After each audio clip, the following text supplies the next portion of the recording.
Abraçar árvores é uma maneira de mostrar que você se preocupa com elas. 1, 2, 3, 4. Olá, pessoal! Bem-vindos a mais um Que Bicho é Esse? Eu sou a Miriam Perilli e o episódio de hoje é sobre o lobo-guará, Chrysocium brachyurus.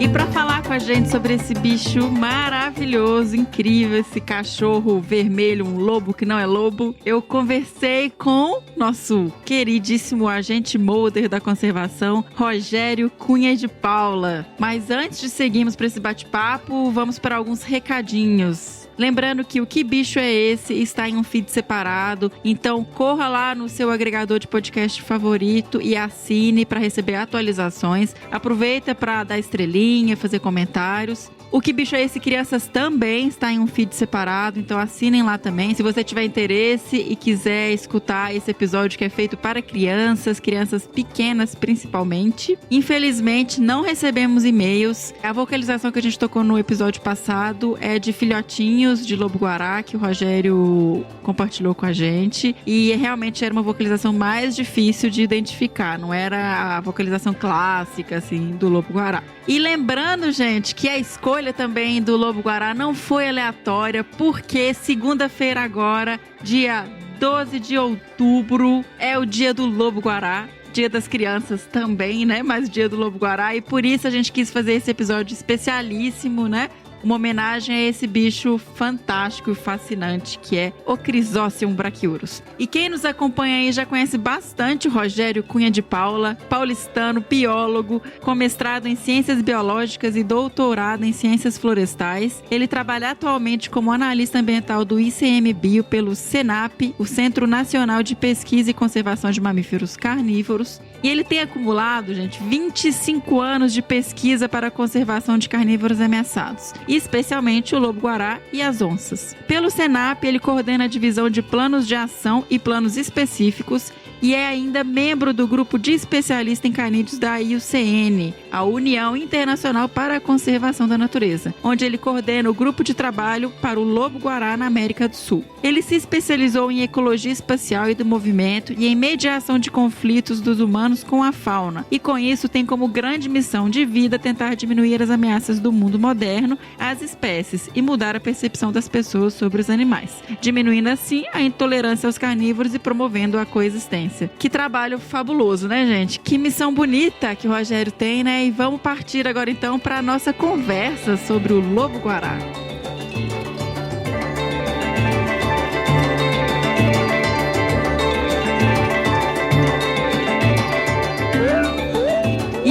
Eu tenho a grande alegria de receber aqui o nosso amigo, querido agente Mulder da conservação, para falar um pouquinho pra gente sobre o lobo-guará. Hoje a gente veio para falar, não aquela bobajada toda que a gente fala, né? Brigar e cornetar os outros, mas a gente veio para falar sobre um bicho maravilhoso, arrisco dizer que o mais maravilhoso da nossa fauna. O programa hoje é sério, né, Rogério? Hoje o programa é muito sério, inclusive a gente tem brincado muito que é o animal mais valioso da nossa fauna, né? Com a nossa recente aquisição aí da nossa nota de R$200, né? A gente vai ter que falar sobre isso, hein, Roger? Sobre isso e muitas outras coisas desse bicho maravilhoso. A gente estava passando aqui algumas coisas que a gente tem que falar nesse programa e a conclusão que vai ser um episódio de 3h30, Rogério, tá bom? Por aí, né? Assunto era pra gente ficar o dia inteiro. E, gente, antes da gente começar essa conversa, eu preciso aqui fazer um jabá do livro do Rogério, do Histórias de um Lobo. Eu já era completamente apaixonada por esse livro. Antes da gente gravar, eu peguei aqui pra dar uma conferida, pegar algumas ideias e fiquei mais apaixonada ainda. É um livro lindo, o texto é maravilhoso, as fotos são, assim, belíssimas, belíssimas. Então, realmente, eu sugiro fortemente que quem tem interesse em biodiversidade, quer saber mais sobre o lobo, procura adquirir um livro desse, porque vale a pena demais. Ele foi concebido com o objetivo, né, Mi, de levar um pouco do lobo, das informações do lobo, de tantas informações científicas, não só as minhas, mas de tantos pesquisadores, para a população em geral. E ele se tornou, para mim, acho que uma das minhas principais obras aí, além das técnicas, né, mas é porque ele foi no momento de transpor aí a paixão pelo bicho nesses textos. E lembrando que ele tem o prefácio do George Schaller, né, que foi... Eu convidei ele para fazer o prefácio e ele trouxe no prefácio o encontro que ele teve com o lobo e foi maravilhoso, assim, de ter isso. Tem relato do James Dietz, que foi o primeiro pesquisador que trabalhou com o lobo. Então, assim, as minhas histórias em si ficaram guardadas para um outro livro que eu quero fazer um dia, mas... Por favor, Roger, faça mais um livro. Rogério, pergunta clássica do Que Bicho é Esse? Conta pra gente um pouquinho quem é o lobo-guará, esse bicho tão maravilhoso, igual você já mencionou aqui. A gente deu um start falando de um monte de coisa, né? Vamos voltar agora. Vamos voltar. Bom, o lobo ele é o maior canídeo da América do Sul. Apesar dele ter evoluído aqui, ele veio da América do Norte, né? O ancestral do lobo-guará, né? Da forma que a gente conhece, ele veio de fora e aí ele se evoluiu para esse lobo que a gente conhece hoje. E que, na verdade, o lobo-guará, né, não é bem um lobo, né?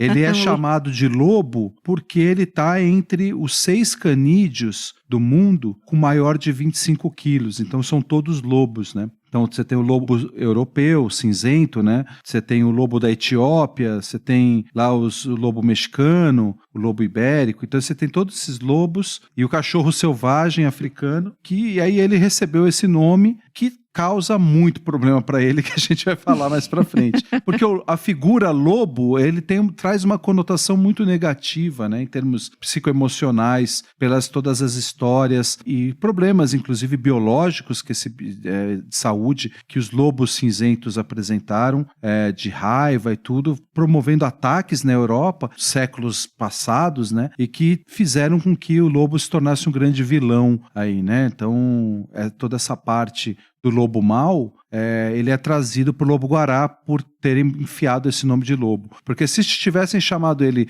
de raposa-guará ou simplesmente guará, talvez ele seria muito melhor aceito pela comunidade rural aí há centenas de anos atrás, né? O lobo, ele evoluiu em uma linhagem exclusiva, específica, com um parentesco, apesar dele comer muitos frutos, que a gente vai falar também daqui a pouco. Ele é um bicho que ele é mais aparentado com o cachorro vinagre do Que Bicho é Esse passado. E eles são espécies, vamos dizer, primos aí um pouco distantes, mas que vieram de um mesmo ancestral, né? Então ele não tem um parentesco com as raposas, ele tem uma distância filogenética, uma distância de parentesco aí evolutivo das raposas e também da mesma forma dos lobos, né? Então ele não tem nenhum aparentamento aí com nenhum desses grupos, né? Então ele segue um grupo separado. E é um bicho que é muito interessante, né? Que eu falei que ele é um dos 6 grandes canídeos do mundo, porque os outros 5, eles se alimentam de presas grandes, né? De grandes ungulados. Eles vivem em grupo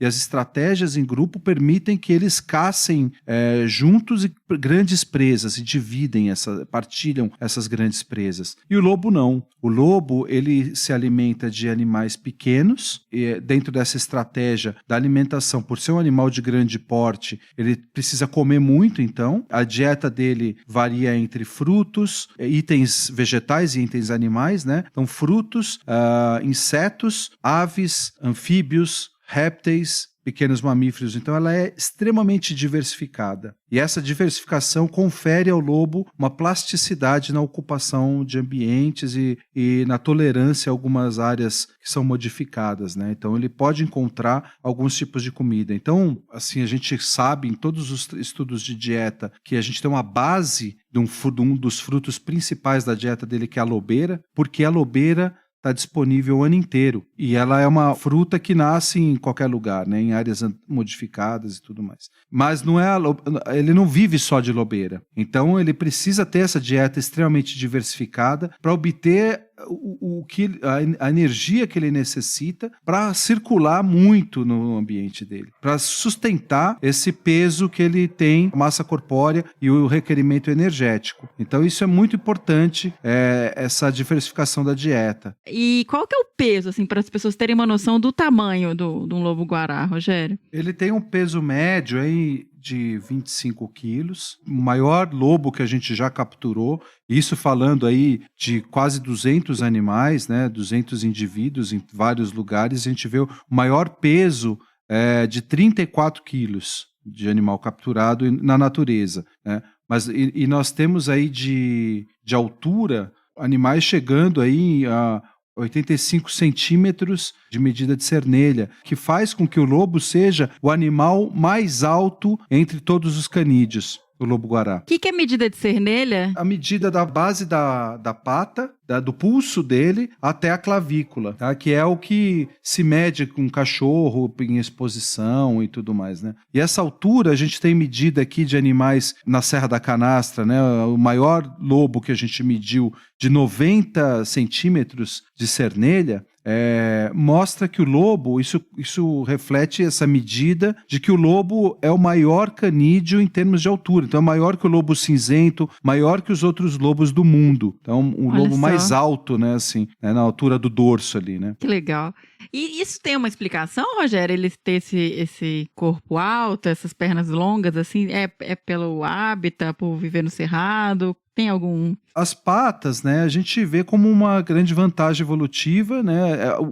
Ele evoluiu num ambiente savânico, na época que a América do Sul era praticamente savana, né? Essa evolução confere duas coisas, né? Porque ele é um animal muito cursorial. Então ele anda bastante, uma média de deslocamento diário de 15 a 20 quilômetros por dia no patrulhamento. Tudo que ele faz, ele precisa ter economia de energia. Então, por ser um animal que não preda animais grandes, precisa economizar energia buscando comida, porque ele fica em atividade aí, em torno de 8, 9 horas por dia, e dentro desse período de atividade ele tem que ser efetivo na busca de alimento, né? Então o que ele faz, né, a evolução dele? Ele amplia a faixa de itens que ele se alimenta da dieta, e a conformação corpórea, ele foi evoluindo para que esse gasto energético seja menor. Então as patas, né, o corpo esguio, né, ele é um animal, você não vê um lobo gordo, né? Mesmo em cativeiro é muito difícil de você ver um lobo gordo, porque o metabolismo dele é muito acelerado. Então ele é um animal esguio, com uma massa corpórea pequena, assim, né? Você não tem o lobo super musculoso e gordo, e com as patas longas que vão ajudar nessa cursorialidade e vão ajudar também na caça. Então, o posicionamento dele mais distante do solo ajuda ele a achar, né, a rastrear, triangular as pequenas presas que ele vai se alimentar, que ele vai caçar. Uma outra particularidade do lobo são as orelhas muito desenvolvidas, né? Então, ele tem aquela super orelha que para o lobo ela vai servir para duas funções, que é a da comunicação social e a caça. O lobo ele tem associado o olfato e a caça como os dois sentidos principais, tanto para a busca de alimento. Então a gente vê, na hora que ele está buscando uma lobeira, por exemplo, ele sabe pelo cheiro, que a gente não sabe, quando aquela lobeira está no ponto exato para ele. E o que é muito interessante, que a gente vê pelas câmeras e vê mesmo no cativeiro, tem lobeira, o ponto de maturação varia muito entre os indivíduos. Então, no cativeiro é muito difícil, as pessoas colhem a lobeira e dão para os lobos e eles negam. Então a gente coloca na porta da armadilha a lobeira ali, e tem bicho que passa direto e tem bicho que pega aquela lobeira, que é essa preferência do ponto de maturação. Então, sentir o cheiro das frutas e principalmente o odor dos feromônios, né, na comunicação. Feromônio são os cheiros que a gente não sente e que são usados, né, no mundo animal para comunicação olfativa, né, a comunicação entre indivíduos da mesma espécie. Então tem componentes, o cheiro tem aquela identidade única, né? Então ele sabe que a loba Mariazinha passou ali e urinou e defecou ali e não foi a loba Rutinha. Então, assim, essa dispersão de cheiros é importante, e para caça caça, né, para busca de alimento também, ao identificar ali o cheiro das presas e o cheiro dos frutos principalmente. E a audição também, então as grandes orelhas deles são como radares, né, são antenas, como uma antena parabólica que vai triangulando a localização das presas, e isso, as patas longas, faz com que ele tenha uma posição estratégica, longe do solo, para melhorar essa triangulação na caça. Então é muito legal de ver o lobo caçando, que você vê as orelhas dele, ele olhando para o chão, e aí ele vai mexendo a cabeça e mexendo as orelhas. E as orelhas fazendo um movimento independente. É lindo. A caça do lobo é uma coisa linda, assim, de ver. E aí a hora que ele detecta a presa, claro que as presas têm o comportamento antipredador, principalmente os ratinhos, né, que se congelam ali no meio do capim. E aí o lobo, ele dá uns pulos. Ele começa a pular e bater a pata no chão para meio que desnortear esse bicho. Então ele dá um pulo e para. E aí você vê ele olhando e mexendo as orelhas, até ele conseguir ter a posição exata para ele dar o pulo certeiro e pegar o bicho. Eu já vi uma vez, Rogério, é uma das coisas mais legais que eu já vi. É incrível o bicho dando esses pulinhos assim, e eu fiquei, o que ele tá fazendo? E tal, aí ele consegue pegar um ratinho. Você tem algum vídeo desse pra gente compartilhar, Rogério? Tem um vídeo que a gente fez pro projeto da Canastra, mas assim, quem quiser fazer uma busca na internet, tem vídeos lindos, né? É principalmente Birdwatcher. Birdwatcher tem um rabo pra filmar lobo caçando. Ai, que legal. A gente trabalha com os bichos que estão mais ativos à noite, né? E os birdwatchers estão madrugando atrás dos bichos. E uma coisa que é interessante é a atividade do lobo, né? Ele tem 2 picos de atividade. Um entre as 4 e as 6 da tarde e o outro entre as 5 e as 7 da manhã, que é justamente no entardecer e no alvorecer, né? Então, né, esse momento crepuscular é muito importante para ele. E o pico da manhã de atividade, a atividade é maior, né? Ele tem um pico maior de atividade de manhã. Por isso que os birdwatchers dão sempre essa sorte de achar eles, né? De ver, inclusive, os comportamentos do bicho, né? Exato. Mas eu vou colocar depois aqui um takezinho dele caçando. E o que é mais lindo ainda é ver ele caçando cobra. Que cobra, assim, a gente já viu ele caçando jararaca, cascavel. E ele fica batendo a pata na cobra e ela dando bote. Tem gente que fala que o lobo é imune ao veneno, né? Não sei, nunca vi nenhum trabalho específico sobre isso. Mas, nossa, a gente já viu pegando jararaca e cascavel, que falou, não é possível. E aquela briga, o bicho dando bote e ele dando pisada na cobra, né? Nossa! Até que ele fica nessa luta, cansando a cobra, até que ele dá uma bocada perfeita, assim, no pescoço dela, perto da cabeça, e já começa a morder, esmigalhar ela ali na cabeça. Uau. É lindo, cara, também, é lindo. Que lindo. legal, gente, que legal. Esse eu não tenho vídeo, eu nunca vi um vídeo disso, né, só vi ao vivo. Ai, só vi ao vivo, é ótimo. Ô, Roger, e a gente falou agora um pouquinho dessa questão da caça e dessas adaptações todas do lobo-guará. E antes, você estava falando também do olfato e da lobeira. Conta pra quem não conhece, que é a lobeira? Que fruta é essa que é tão característica, né? Chamada de fruta do lobo. A fruta do lobo, ela é da família dos tomates, é uma Solanaceae, né? Não vou falar mais além disso, porque eu sou péssimo de botânica. Ele é como se fosse um grande tomate verde. Ela pode ser arbustiva ou pode crescer até se tornando uma árvore grande, assim, né? E essa fruta, ela é muito carnosa, né? Por incrível que pareça, ela bem madura, ela tem cheiro de tutti-frutti. Ela é um tomate verde, só que verde por fora, amarelo por dentro, né? E com cheiro de tutti-frutti. Olha, e é gostoso, bizarro. Você já comeu? Eu comi, eu gosto, assim, é óbvio que você não vai comer como se fosse uma maçã, né? E tem estudos vendo quais são os itens, né, ali nutricionais da lobeira e tudo mais. Dizem que a lobeira combate algumas verminoses do lobo, né? Isso também não tem comprovação clínica, são algumas linhas de pensamento aí, por conta de alguns animais não terem isso e tem uma alimentação forte de lobeira. Mas todo lobo, em todo lugar, vai defecar em algum momento do ano sementes de lobeira. E isso que é muito legal, né? Porque Os lobos, eles têm esse papel que é o de dispersar sementes, né? Então a gente vê, né, no cocô do lobo, ele por conta daquela coisa que eu falei da comunicação social, né, ele se comunica, como ele não é um animal de que vive em grupo, né, ele vive sozinho, ele forma a unidade familiar dele, né, o casal. Esse casal ele permanece boa parte da vida, né, só se alguma coisa mais séria acontecer, ou então algum dos dois morrerem, aí ele forma um novo par. Olha. Tem 2 casos, um aqui recente no Brasil e na Bolívia, do casal ser desfeito na metade, depois de anos vivendo juntos, o divórcio que a gente não sabe por quê, né?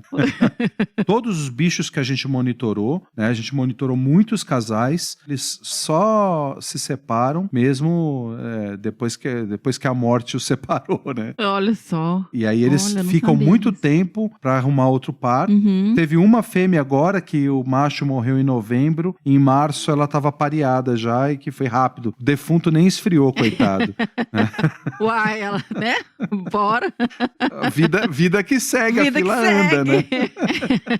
Puxei essa coisa do comportamento social, né? Porque a gente não tinha falado que eles são solitários, mas essa solitude, ela é meio relativa, porque eles estão constantemente se comunicando pelos aulidos, é a vocalização do lobo que chama aulido. Então os aulidos, eles usam muito para defesa de território, comunicação longa distância, né?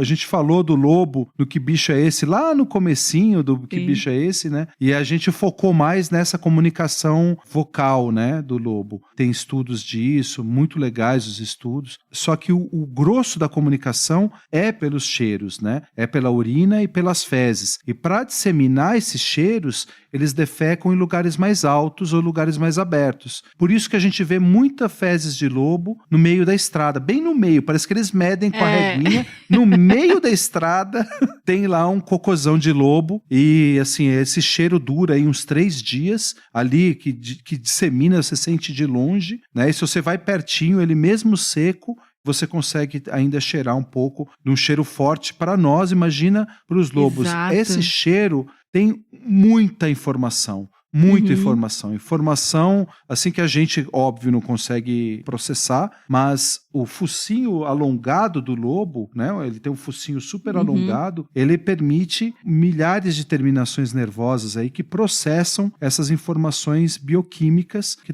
se traduzem em mensagens, né? E a urina a mesma coisa, né? A urina do lobo é muito peculiar. Se você vai no zoológico, né, a gente que está mais acostumado com o cheiro de lobo, você já sabe onde está o recinto do lobo, justamente por isso, né? E tem gente que fala que a urina de lobo lembra o cheiro quando a gente abre a Heineken, né? Só a Heineken, né? Fazer uma propaganda de Heineken. Ô, Heineken, patrocina aí o projeto do lobo. Exato. E tem uma história muito engraçada também, que tem gente que fala que lembra, assim, quando você está queimando fumo de maconha. E no zoológico de Londres, a polícia uma vez entrou para prender maconheiro dentro e era o recinto do lobo. Olha, pra te falar a verdade, nunca vi nenhuma relação, né? Desculpa as pessoas que gostam, eu adoro Heineken, mas nunca senti o cheiro do lobo na Heineken e muito menos na maconha, né? E é engraçado que realmente as fezes têm um cheiro muito característico e é muito clássico, igual você falou, tá no meio da estrada, tá em cima de uma pedra, tá sempre muito visível, né? E aí você mencionou, Roger, o patrulhamento, na hora que você tava comentando sobre as distâncias que o lobo anda, que o lobo caminha. E aí eu queria perguntar como é que funciona em termos de áreas de vida. Se eles são animais territorialistas e têm áreas de vida separadas, os machos, por exemplo, entre si. Como que funciona isso? O casal, então, é um único, fixo, igual você mencionou. Mas e entre os outros animais, machos com machos, fêmeas com fêmeas, como é que isso funciona? O primeiro trabalho de sobreposição de área de vida foi a nossa querida Fernanda Azevedo que fez na Canastra, no mestrado dela, dissertação de mestrado, e que mostra que eles estão juntos, né? Eles estão sempre juntos. Então mostrava uma sobreposição relativa, né, de macho e fêmea, e depois, com as novas tecnologias dos colares, mostraram que essa sobreposição ela chega a 100% até em alguns casos. Então ela varia aí de 85% a 100% da área de vida dos lobos, o macho e a fêmea. Tem uma sobreposição muito pequena de animais dependendo do local. Então a área de vida do lobo ela é muito variável. Ela é estruturada a partir do tipo da paisagem. Então a gente tem hoje muita propriedade para falar dessa variação, porque a gente tem estudado os lobos, a gente tem todo esse trabalho feito na canastra, que a gente está fechando esse ano 16 anos monitorando os lobos lá. Uau. Né? Eu acho que em termos de extensão de tempo, assim, acho que é o trabalho mais longínquo, monitorando a dinâmica da população, né, longevidade de indivíduos e tudo, e vendo essa ocupação mesmo das áreas, né, modificadas. Então, os animais, por exemplo, isso na minha tese, né, a gente conseguiu mapear isso, os animais que vivem dentro do Parque Nacional, eles têm uma área de vida muito maior, né, muitas vezes até 3, 4 vezes maior do que os animais que vivem nas áreas das fazendas de fora do parque. E assim, normalmente a gente tem essa convenção ecológica na nossa cabeça de que animais que vivem em áreas modificadas, eles precisam cobrir uma área maior de busca, né, de comida, de busca de recursos que eles necessitam. E aparentemente para os lobos isso é diferente, né, porque o que a gente viu ali reflete muito essa coisa da economia da energia. É o que eu falei do lobo sempre viver no limite ali. Ele está sempre otimizando ao máximo o que ele tem. Então, na área da canastra, né, a gente vê essa área pequena, nas áreas de fazenda, que ele vai buscando precisamente o que ele pode encontrar, né, sendo frutos nativos ou frutos, assim, com banana, mamão, manga, né, nas áreas de fazenda. E aí se fala, putz, mas dentro do parque, que ele vai gastar mais energia, que ele tem que buscar mais comida. Então a gente tem uma grande diversidade de frutos ali, mas são áreas de campo. Então eles se alimentam muito de muitas presas vivas, né, de muitos itens animais, e tem que sempre caçar muito. E a disputa territorial é muito intensa com o lobo. Então, a gente já capturou lobos com marcas, principalmente na boca, eles brigam se mordendo, né? Então, existe essa tolerância macho e fêmea do casal, mas com outros animais que vivem na periferia das áreas de vida, eles têm uma sobreposição menor ali de 20, 10%, né? Chega até 30% em alguns casos, nas bordas das áreas. Então, as áreas de vida elas sobrepõem um pouquinho, e é nessas faixas que eles se pegam, né? Então, a gente pegou ano passado um lobo que acabou morrendo por causa dos ferimentos, que tinha um buraco aqui no queixo, que entrava, o meu dedinho entrava nesse buraco. Nossa. Então, assim, são ferimentos muito graves, assim, né, para os bichos, né, e muito no pescoço e tudo. Então, eles são muito territorialistas. Eu nunca vi um lobo que não tivesse o seu território, sua área de vida bem formada, né? Então eles definem isso. E esse é um grande problema, Mi, nesses casos dos lobos que aparecem dentro da cidade. Alguns lobos desses que aparecem na cidade são novos e estão em fase de dispersão. Então eles não arrumaram ainda, não acharam a casa deles ainda, né? O local que eles para viver. Mas a grande maioria das vezes são bichos que estão, né? A periferia da cidade faz parte da área de vida deles. A cidade cresceu e entrou dentro da área de vida dos lobos. Então a periferia faz parte da área de vida e eventualmente ele pode cair, ser empurrado para dentro da cidade por um cachorro ou fugir de uma ameaça, e aí ele entra num labirinto. E o que as pessoas pegam, né? Fazem um resgate do lobo e levam ele para longe. E esse levar para longe bagunçou tudo, bagunçou a unidade familiar do casal, bagunçou a área que ele tem muito formada e jogou ele dentro da área de outro.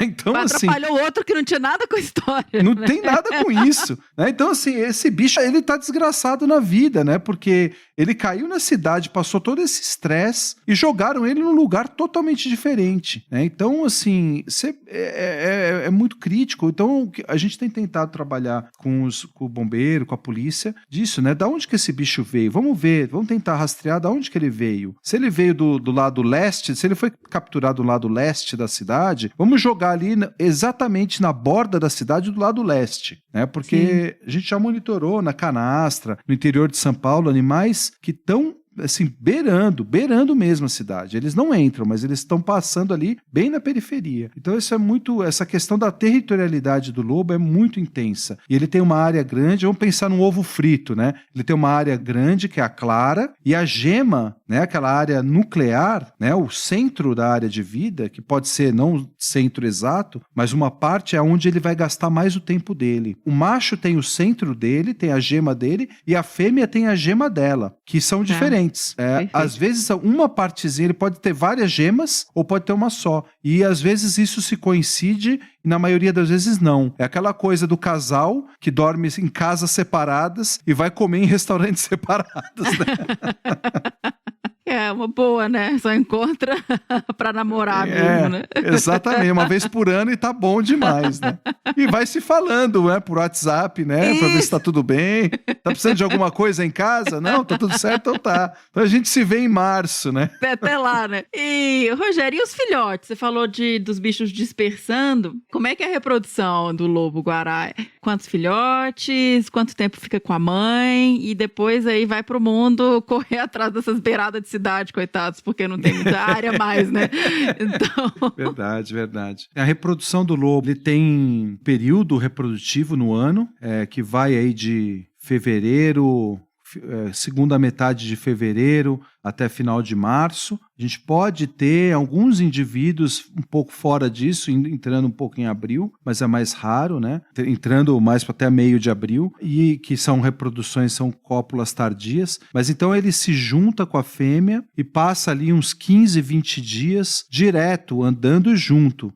Entre esse período, vai ter uma semana ali do estro, onde a fêmea está propícia à cópula, eles copulam e se separam. Depois da cópula, essa é aquela coisa, né? Beleza, então barriga cheia, pé na areia, né?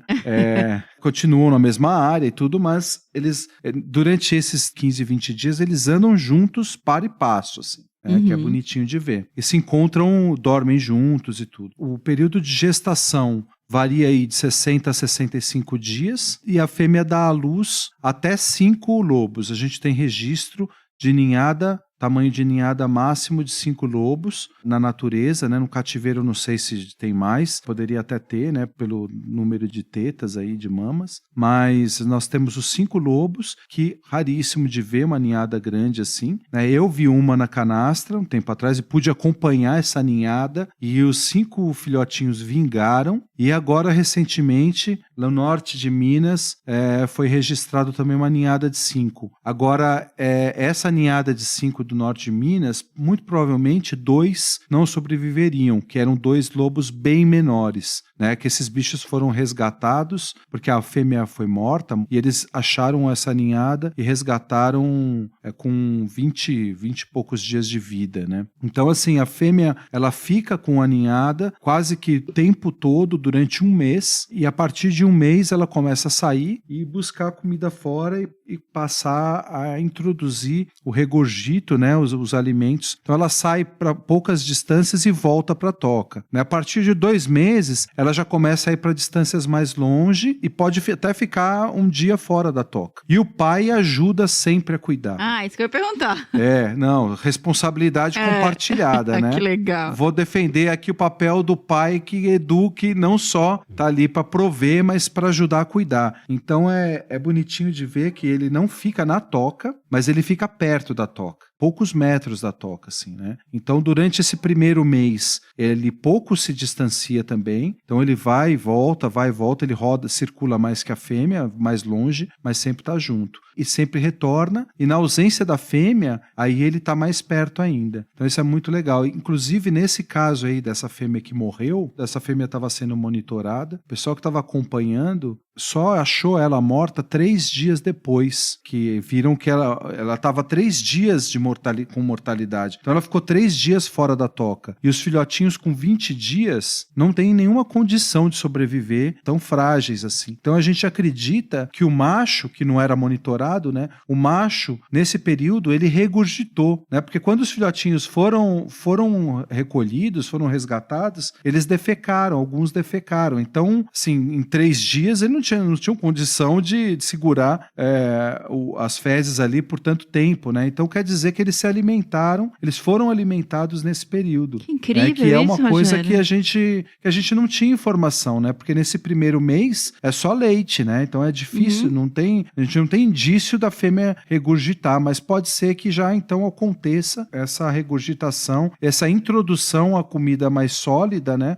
Nesse período. Tem muita coisa com relação incrível, aos gente. cuidados parentais, essa dinâmica dos filhotes, que é a parte que a gente menos conhece dos lobos, Mi. Porque é muito difícil, né? A estratégia que eles têm, né? Os lobos não fazem, eles não cavam uma toca, não vão para uma caverna, assim, né? Como os outros grandes canídeos. Eles fazem um ninho. Então eles pegam uma vegetação mais densa e formam como se fosse ninhos mesmo, né? Com buracos e uma área extensa. E formam como se fosse galerias. E vão enfiando os filhotes nessas galerias e vão carregando de um lugar para o outro constantemente para evitar o cheiro no lugar. Então a gente anda nesses lugares de toca, você não sente cheiro de lobo. Você não sente, então eles não urinam e não defecam ali. E eu acredito que a fêmea consome as fezes dos filhotes para não deixar esse cheiro para os predadores. Então essa estratégia de tentar fazer o máximo com que esses filhotes vinguem é muito forte. E mesmo assim é difícil, porque a média de lobo que a gente vê de filhote vingando de 1 a 2 animais chegando à idade reprodutiva. Por isso que a gente fala, a ninhada de 5 pode até ser mais comum, mas a gente não vê. Quando a gente vê eles maiorzinhos fora da toca, são no máximo 3 animais, já andando assim junto com a mãe. E que vai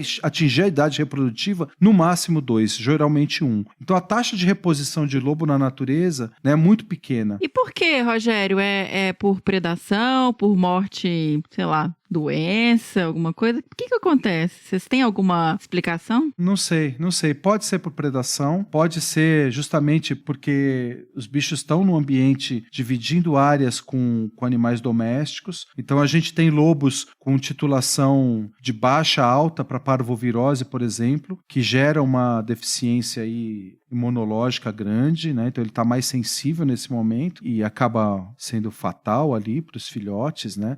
A gente pegou ano passado uma fêmea que estava com uma infestação de sarna muito forte e a gente já teve uma outra captura em São Paulo de uma fêmea com sarna e capturamos os filhotes com 6 meses pelados de sarna, com a saúde muito debilitada. Então a sarna debilita muito a saúde do bicho. Então assim, tem inúmeros fatores que pode ser, né? E muitas vezes também a fêmea, ao levar um bicho de um lugar para o outro, pode deixar algum bicho para trás também, porque ela faz isso até em 2 noites, de mover a ninhada de lugar. E aí ele fica mais frágil aos predadores, né? Fica mais vulnerável aos predadores, né? Que são onça parda, uma jaguatirica, né?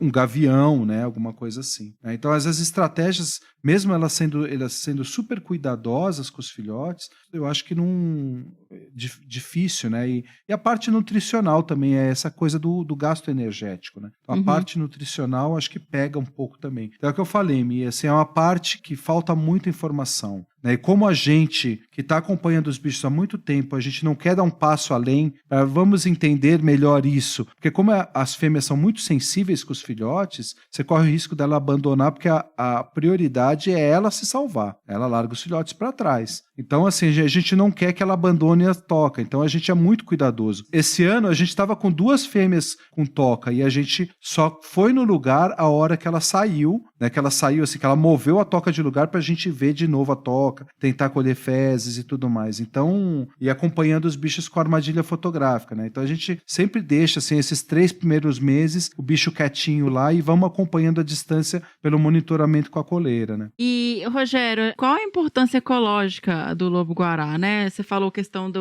dispersão de sementes, eles também comem esses pequenos roedores. Conta um pouquinho, assim, essa questão do papel ecológico do lobo. Vamos pensar aí na questão da área de vida, né? A gente tem animais aí que variam de 15 quilômetros quadrados até 200 quilômetros quadrados de área de vida, né? São 20 mil campos de futebol. Pensa o bicho espalhando semente em 20 mil campos de futebol. Que seja 1.500 campos de futebol desses 15 quilômetros quadrados, né? Que é a menor área que a gente tem registrada. É muito importante, né? Esses bichos que vivem na cana, que vivem no pasto, a dispersão de sementes dos frutos do cerrado que eles consomem, que não é só a lobeira, faz com que essa regeneração, né? E aí, para melhoria de qualidade de solo, a perpetuação de algumas espécies vegetais do cerrado, né? É muito importante, né? Então, essa disseminação para manter toda a biodiversidade do local, todo o sistema, a partir dessa dispersão. Porque como ele faz essa comunicação através das fezes também, então ele vai fazendo cocô de pouquinho em pouquinho. Ele não tem uma latrina que ele vai fazer sempre naquele mesmo lugar. Ele vai marcando o território, deixando as mensagens para os animais que usam aquela área, para os outros lobos. Então ele vai fazendo isso espalhado pelo caminho. E isso faz com que essa disseminação das sementes ela seja extremamente extensa, né? Então, uma importância ecológica muito grande para aquela comunidade, para a biodiversidade local. Tem muitos bichos que se utilizam disso. Por exemplo, tem sementes que as saúvas, pedaços de frutos, que elas levam para dentro do formigueiro, e aí você vê plantas brotando de dentro de um formigueiro. Você tem aves que vão pegar lá a semente, ou vão pegar um pedaço de fruto mal digerido e vai se alimentar daquilo e carregar essa semente mais longe ainda, né? E você tem os rola-bosta que vão rolando, né, os pedaços de bosta ali junto com as sementes, levando para outros locais. Então, assim, essa disseminação ela é compartilhada e vai servindo, né, de alimento, vai servindo de recurso para outras categorias de animais. Olha a beleza disso, né? Dessas Exato, conexões. a complexidade. Por isso que a gente chama o lobo do semeador do cerrado, semeador dos campos. E a gente sempre, quando vai conversar com um fazendeiro, a gente faz esse paralelo para mostrar, olha só, traga o lobo para a sua realidade, né? Você não depende da sua vida, não é plantar o milho, plantar o café, plantar a soja. E o lobo está fazendo o mesmo papel que você, recompondo o cerrado que foi desmatado, mantendo as propriedades do solo através dessa renovação ali da paisagem com esses novos arbustos, com essas novas árvores que ele está plantando. E o controle dos ratos, né? O controle das cobras, o controle de gafanhotos, né? Então, assim, que, como eu falei, ele tem que se alimentar de muito animal. Então, ele come muito gafanhoto, come muito besouro, né? Come muito rato. Então, é claro que você tem uma infestação num silo de produção, o lobo não vai dar conta de todos, né? Mas ele está ali, ele está fazendo o controle. E a gente fala para o proprietário, eu falei, olha só, o lobo, né, da mesma forma que você expurga ele por comer as galinhas, porque você tem que ter a galinha solta no terreiro para bicar as cobras, mas o lobo pode fazer esse papel também, né? Então, de comer as cobras ao redor do terreiro, ali perto da casa. Então, assim, é começar a mostrar para as pessoas não só a importância de que o lobo vai plantar novas árvores, né, mas mostrar esse outro lado de como ele pode ser um aliado, né, na proteção do local onde as pessoas vão andar depois, né? Sim, perfeito. Mas é legal, assim, é muito lindo essa complexidade de você pensar tudo interligado, né, baseado no lobo defecando e tudo que vai girar em torno disso, né? Durante essa conversa a gente já falou, por exemplo, da proximidade que esses animais têm das áreas urbanas, inclusive invadindo muitas vezes e tendo todo esse problema de ser introduzido em outra área, né? E aí eu queria que você falasse um pouquinho pra gente sobre essa questão das ameaças pros bichos também. Além dele ser jogado para outra área, esse contato muito próximo com essas áreas urbanas e com animais domésticos, né? O risco de doença, o risco de atropelamentos por viver nessas áreas, outras ameaças como, por exemplo, a questão deles comerem galinhas. Então, quais são as principais ameaças hoje pro lobo-guará? As mudanças do ambiente, elas sempre acarretam outras coisas, né? Então, eu acho que o principal fator para grande maioria das espécies ameaçadas é a perda e a alteração dos hábitats, né? E por lobo também. Então, hoje a gente fez uma modelagem, né, do que são ambientes adequados para o lobo. E nós temos no Brasil 96% de toda a área onde o lobo ocorre, principalmente no bioma cerrado, mas ele aparece também nas áreas de Mata Atlântica, já com populações estabelecidas. Ele originalmente ocorria ocorria no Pampas. Hoje ele está praticamente extinto no Pampas, com poucos aparecimentos aí esporádicos. No Pantanal ele tem ocorrência nas áreas mais altas do Pantanal, principalmente na borda do Pantanal, aparecendo também na borda sul da Amazônia, onde áreas que foram desmatadas e já começam a ter um estágio aí de modificação que atrai o lobo.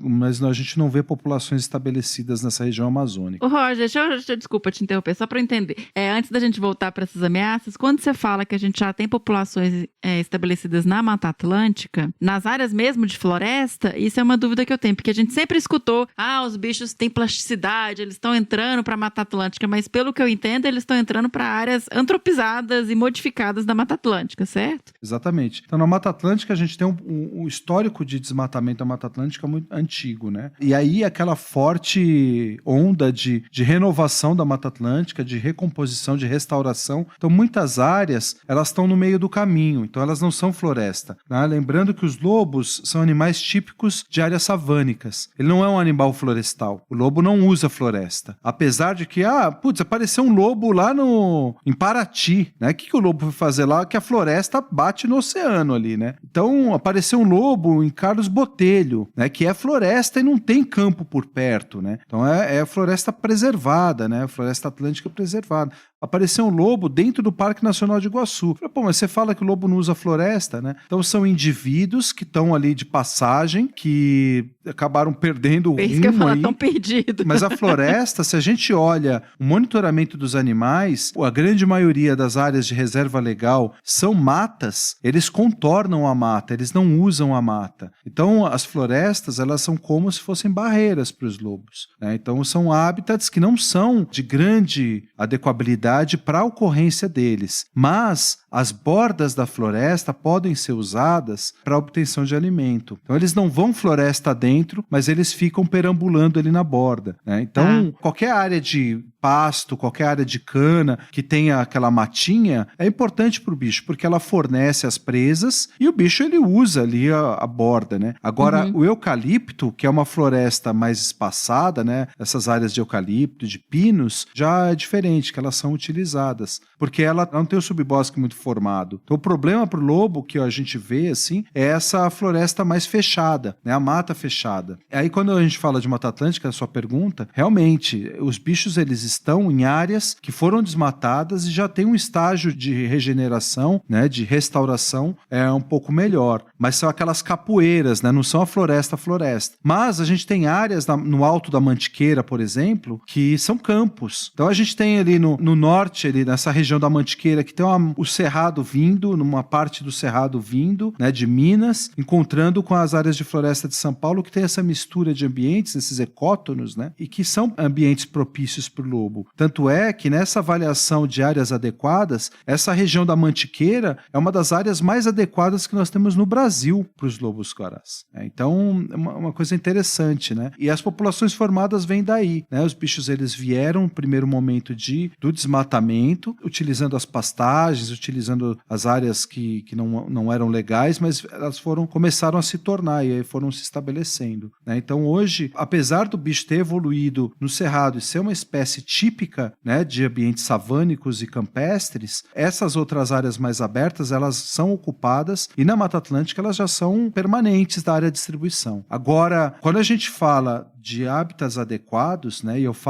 gente modelou isso e viu em termos desses atributos, né, fisionômicos, né, tipo de vegetação, tipo a altitude, condições climáticas, mesmo a duração do dia, essa questão do lobo usar a luz do dia, então ele não é um animal exclusivamente noturno, né? Os picos de atividade são durante a luz do dia, né? Eles têm luz para fazer isso. Então, com relação a tudo isso, a gente modelou os hábitats adequados em toda a área de distribuição da espécie e viu que 96% de toda a área de distribuição ou é inadequado, ou tem uma adequabilidade muito baixa, ou no máximo baixa.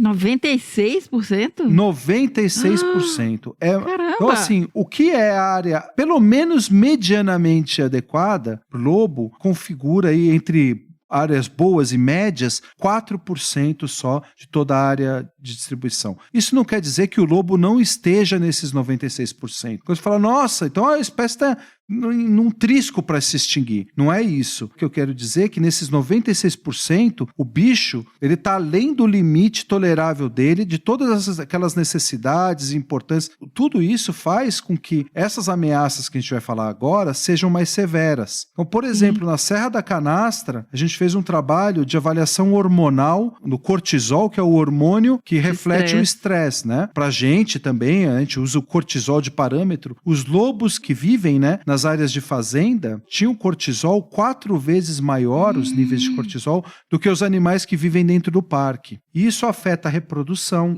afeta a saúde, a imunidade, afeta um monte de coisa. Então, assim, o que a gente prevê com isso? Animais que reproduzam menos, animais que têm uma saúde mais frágil, animais que vão viver menos. Então, enquanto a gente tem uma longevidade para o lobo aí de 13 a 15 anos, esses animais, por exemplo, vão viver 8, 7 anos, coisa assim. Nossa, Roger, isso é muito importante, porque isso quebra um pouco essa imagem de que, nossa, olha como os bichos estão se dando bem, né? Eles conseguem entrar nas áreas, eles estão ali espalhados, se adaptando, e na verdade eles estão ali porque eles não têm opção, provavelmente, e eles estão num nível de estresse que pode dar um prejuízo para a população em longo prazo. Com certeza vai dar, né, um prejuízo populacional em longo prazo. Exatamente, Mi, exatamente.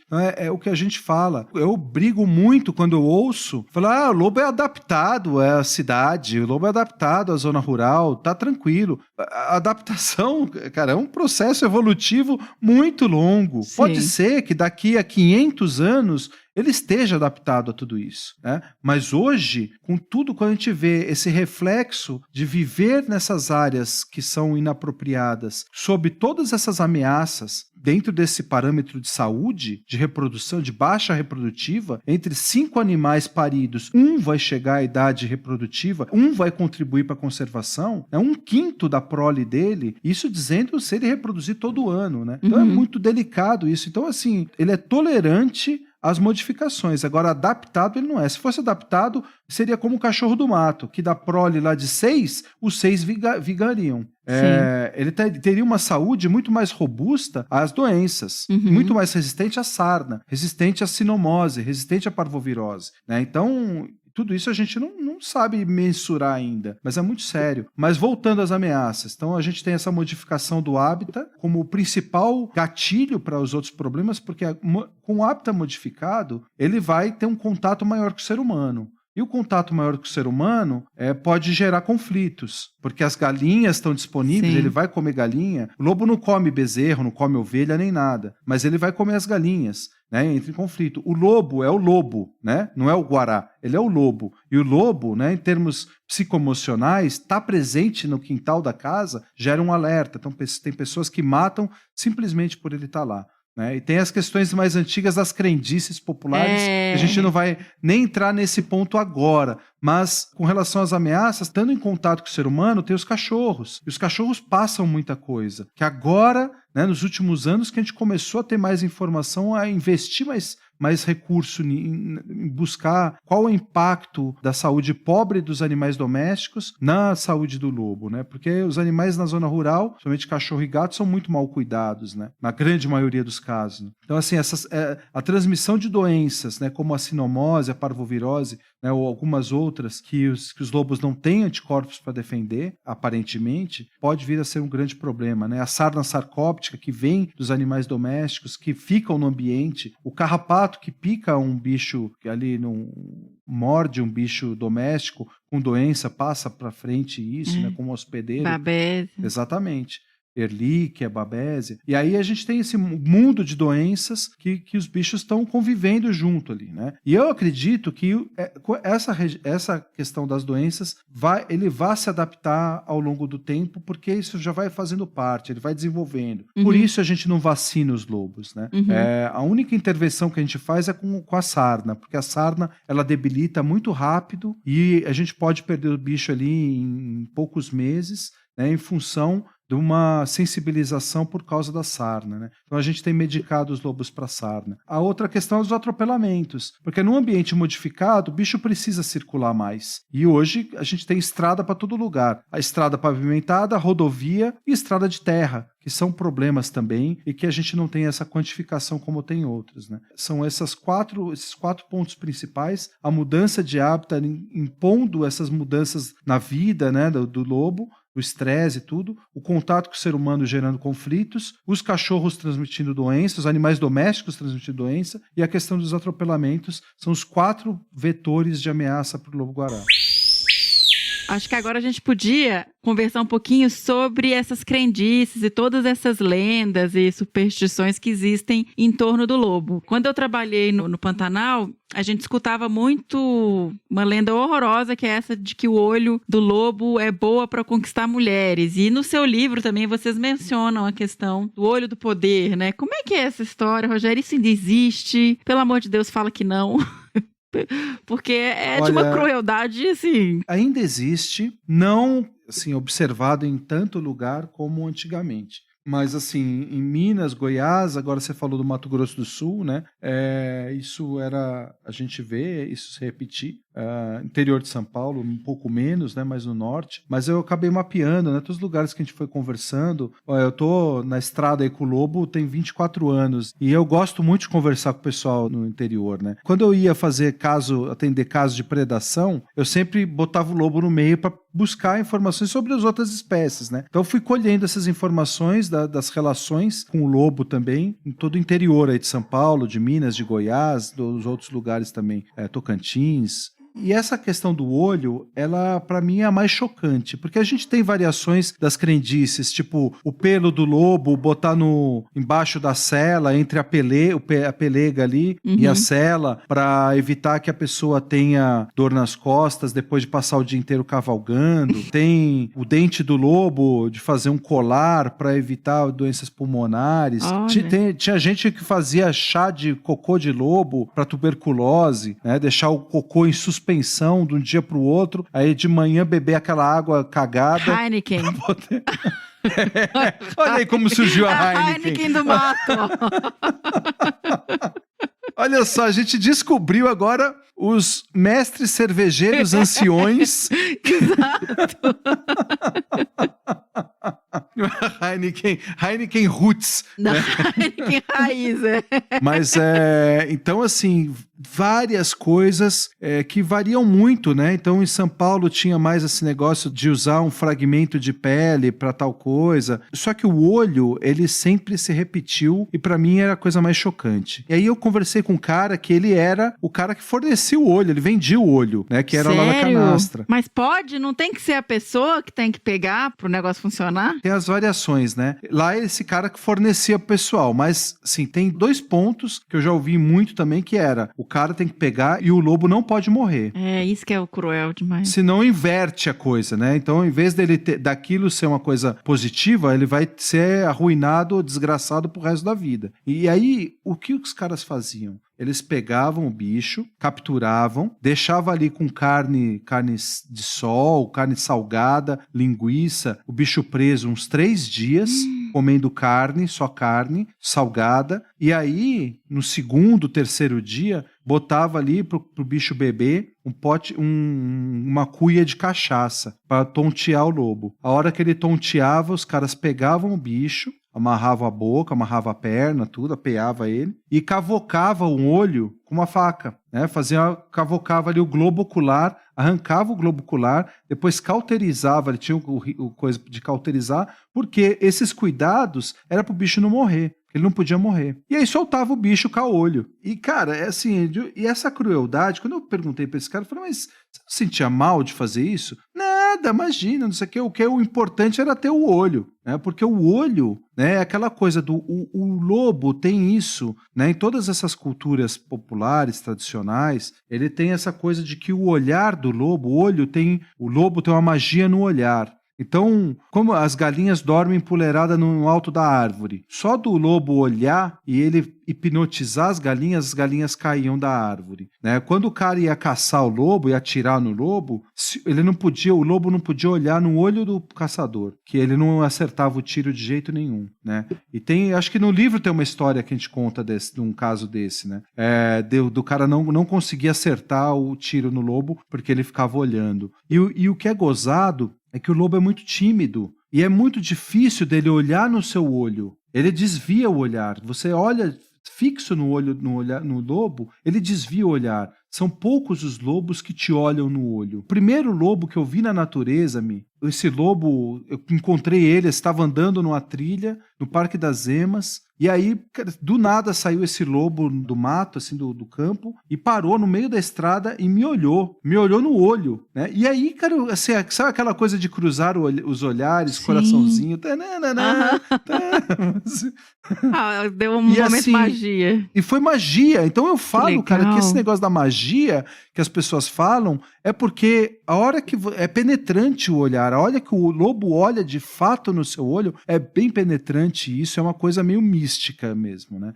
E aí isso remete a essa coisa antiga de que o olho do lobo tem o poder. Então as pessoas tiravam o olho e olhar, né, botar o olho do lobo na frente do seu, olhar uma coisa através do olho do lobo, fazia com que as pessoas tivessem isso. Né? Então, olhar um carro, né? Olhar uma propriedade, olhar um gado, olhar, sei lá, alguma coisa que eles queriam, assim, eles olhavam com o olho do lobo. Uma mulher, né? Olhar uma mulher pelo olho do lobo, que significava que aquilo poderia trazer fazer com que ele conquistasse aquilo. Aí um cara, uma vez lá em Minas, né? Não foi na Canastra, foi em outro lugar, ele falou que a única coisa que não conseguia com o olhar do lobo era a mulher do outro. Que inclusive ele estava tentando, né? Mas possivelmente ele estava tentando. Caramba, e ela não quis. Gente. Mas foi porque o olho do lobo não funcionou ali, né? Tá doido. Essa história pra mim é muito chocante. Nossa. E chocante é a forma que eles fazem, né, cara? Sim. E aí a gente teve, assim, um tempo atrás, isso tem uns 10 anos já, que apareceu um lobo que foi resgatado na divisa de Minas com Goiás, que ele tava todinho, pata quebrada, assim, o bicho estava na beira de uma rodovia e ele estava sem um olho. Estava com o olho arrancado, sem cauterização, sem nada. Então a gente não sabe se o bicho foi atropelado, os caras arrancaram o olho dele, ou se arrancaram o olho dele antes e ele, meio desnorteado, tomou a pancada na estrada, levaram esse bicho para Brasília e fizeram todos os cuidados, pro zoológico de Brasília, fizeram todos os cuidados dele lá, e aí ele foi para um criadouro. Mas era um bicho que tava, assim, as patas todas zoadas, né, quebradas, acho que tinha 3 patas quebradas, né, e o bicho sem um olho, tadinho. Ele são casos, assim, que a gente vai vendo que como o ser humano é cruel, né, assim, um desejo de fazer uma coisa para si próprio, né, no egoísmo dele. Né? Exatamente, porque simplesmente isso não é para alimentar, isso não é para nada, isso é para ter poder, que eles acreditam, né, então é muito doido isso aí, é muito cruel, nossa senhora. E outra relação também que vocês mencionam no livro, eu acho que é um dos maiores clássicos do lobo-guará que a gente tem no Brasil, é a questão do Santuário do Caraça. E eu achei, quando eu li, que vocês foram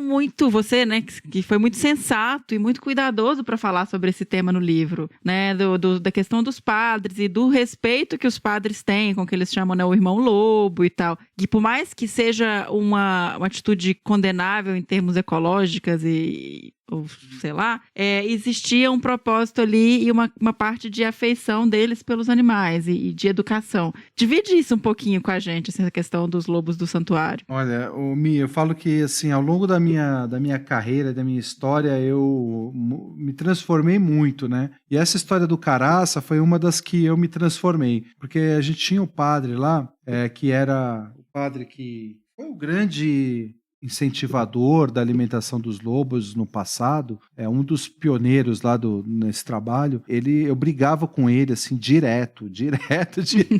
E brigar com o padre, assim, cara, é uma heresia, né? Assim, vamos.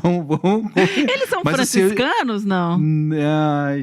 Putz, eu não lembro. Eu acho que não, viu? Eu acho que não. Não lembro agora, mas eu acho que não. Mas esse padre, ele faleceu já, né? E ainda bem que a gente teve aí uma conversa boa antes dele morrer, porque senão ele tava puxando meu pé até hoje, tadinho. Mas ele era super bonzinho e ele acreditava, assim, ele sempre falava que os lobos eram muito magros e eles tinham que cuidar do lobo. E só que era carne vermelha, direto, todo dia. E a minha bronca era essa. Eu falei, olha, eu não tô falando de vocês não darem comida para os bichos. Apesar de que a comida vai gerar habituação e não sei o quê, mas vocês querem fazer isso para cuidar dos lobos, né? Por ser uma coisa, assim, de um sentimento bom, né? Não faziam isso por mal, para ganhar dinheiro nem nada. Era um sentimento bom que eles tinham, mas assim, faça com a dieta, pega uma dieta de cativeiro e faça isso. Ou então colham as frutas que tem no cerrado e deem essas frutas, né? No que seja, não quer colher a fruta, pô, dá um mamão, né? Dá uma manga, uma fruta que não vai, assim, porque só a proteína exclusiva gera grandes problemas. O lobo no cativeiro tem muitos problemas por causa tinha no passado, hoje a dieta já é muito mais, já foi modificada, mas tinha muitos problemas por causa do excesso de proteína. Por isso que ele balanceia na natureza isso muito bem, né? Então, essa questão, para mim, sempre foi assim a pedra no sapato. E aí esse padre acabou morrendo, e o padre Lauro, que é o que hoje cuida lá dos lobos, dessa atração que se tornou uma atração mundial, né? Tem gente que vem do mundo inteiro para ver os lobos-guarás ali no Caraça. Ele foi uma pessoa que ele se aproximou, me procurou para ajudar ele a ajudar os lobos. Então, assim, quando eu fui lá com a convite dele, eu já tinha ido 2 vezes, né? E nas 2 vezes eu acabei brigando com o padre Tobias. E aí o padre Lauro foi numa nova fase. O padre Lauro ele já estava ali, mas ele assumiu esse posto depois que o outro padre morreu. Ele é uma pessoa maravilhosa, assim, é uma pessoa que estuda, então ele sempre me pediu todos os materiais possíveis que tivesse de lobo. E sempre falou, olha, eu quero muito que você venha estudar os lobos aqui. Foram feitos trabalhos, tem acho que uma dissertação de mestrado, uma tese de doutorado, se não me engano, e alguns outros trabalhos com os lobos lá. A saúde deles não é ruim, ela é boa. E os animais, um dos experimentos foi feito, foi de colocar no meio das comidas umas miçangas para ver se aqueles lobos que estavam comendo frango, comendo carne, comendo um monte de coisa que é fornecida, eles comiam outras coisas. E foi observado que eles comiam também as outras frutas e predavam também. Tinham outros fragmentos, pena de ave, tinha outras coisas também misturado nas fezes. Então, os bichos, eles não dependiam só do alimento fornecido, né? Então, eles tinham lá, tinha dia que eles não iam. Então, todo esse trabalho que foi feito mostrou que essa prática, ela não era uma prática danosa para os lobos, que eles tinham a vida deles, se alimentavam, não estavam substituindo. É claro que ao longo desse tempo você pode ter indivíduos que se habituem mais, que dependam mais dessa alimentação fornecida. Então existe uma dinâmica muito grande nisso, mas eu acho que se estivesse causando problema, a gente não teria mais lobo lá, né? Porque as famílias dos lobos iam se prejudicando aí ao longo do tempo. Então, assim, um problema que eu levantei com o padre Lauro foi o fornecimento da alimentação, e aí não é só ele, mas todo mundo. Tem muita gente que fornece alimento para o lobo por achar que ele é magro por aí, Brasil afora. Recentemente a gente recebeu aqui em São Paulo, em Minas tem, na Canastra tem o lobo lá, voltou a ter o lobo lá na sede lá do parque, que o pessoal dá comida, que está super habituado. Então, todo lugar tem. Agora, varia muito de indivíduo essa habituação e varia muito o impacto disso na vida dos bichos, né? Então, assim, lá no Caraça, o padre Lauro, hoje ele coloca o frango lá e tudo, né? Mas ele dá frutas também. Então, ele faz essa diversificação. A gente conversa muito e eu acho, assim, em termos de educação, para as pessoas que vão lá, porque às vezes que eu fui lá, eram pessoas que nunca tinham ouvido o lobo e não tinham ideia do que era o lobo. E o padre Lauro ele lê trechos do nosso livro, traduz em linguagem mais popular, né, mais entendível, né, alguns artigos científicos. Então, assim, é um cara que ele agrega informação a essa atividade. E todo dia os lobos vão lá. Quem quer ver o lobo-guará, vai no Caraça, que é um lugar mágico, um mosteiro encravado naquela área lá. É um lugar lindo e o Padre Lauro é fantástico. Então, assim, esse carinho que a gente traduziu no livro é mostrar que é importante a educação ambiental não, mas essa conscientização que eles fazem, passar essa informação com o bicho ao vivo, né? Então as pessoas, elas acabam vivendo um momento mágico. Naquela noite, o lobo subindo aquela escada dentro de um mosteiro gótico, é uma coisa mágica, cara, é mágico demais, né? Então, eu acho que isso me fez, como eu falei da minha transformação também, deixar de ser radical com algumas coisas, porque o lugar onde os 96% onde os lobos vivem dependem das pessoas que estão ali. Então não adianta a gente chegar com aquele nosso discursinho chato de que, olha, você não pode fazer isso, não pode fazer aquilo, não pode fazer aquilo outro. É muito hipócrita a querer pregar que tudo tem que ser um mundo perfeito, né? E a gente não vive nesse mundo, cara. Então, assim, nesses 96%, o que a gente consegue fazer? Então, a gente está vivendo em São Paulo. Tem um rapaz lá que mora numa fazenda e ele tá constantemente dando comida para os bichos e a gente fala, meu Deus, ele vai ficar dando banana para esses bichos. A fêmea estava parida e essa fêmea, no meio da área de vida dela, tem uma estrada de alta movimentação. Então, assim, se o cara, ele tá ali, ela fez a toca do lado da casa do cara e tá indo lá comer todo dia. Essa alimentação vai dar sustância para ela amamentar os filhotes. E ela não precisa ir pro outro lado da rodovia buscar comida e correr o risco de ser atropelada. E aí, agora que ela já passou da fase crítica, falou, olha, vamos diminuindo, né, até não dá mais. Ou então, isso vai acontecer naturalmente, porque o bicho, para ele, não é só comer banana e mamão, né? Não faz parte da natureza dele. Então, isso é tudo muito, muito relativo, né? Essa imposição que a gente faz. Então, essa questão do Caraça, eu acho que faz parte dessa minha história também, desses 24 anos aí trabalhando com o bicho, de assim, o lobo vai mostrando que a coisa não é tão preto no branco. Essas modificações que o lobo faz para viver, a gente tem que fazer também. A gente tem que se tornar mais tolerante, assim como o lobo é tolerante, e a gente tem que mostrar essa tolerância, fazer com que as pessoas no meio rural, elas assumam essa tolerância também, para que o bicho continue a viver. Então é um ciclo de tolerância que a gente tem que ficar promovendo, né? Sim. E é a tolerância que é a base da coexistência, né? Se a gente não tem essa tolerância mútua, né? Então a gente não coexiste, né? Então eu acho que o Caraça foi muito isso, e eu recomendo todo mundo ir lá assistir a aula do lobo do Padre Lauro Palu, que é um grande amigo. Tô precisando ir lá, porque...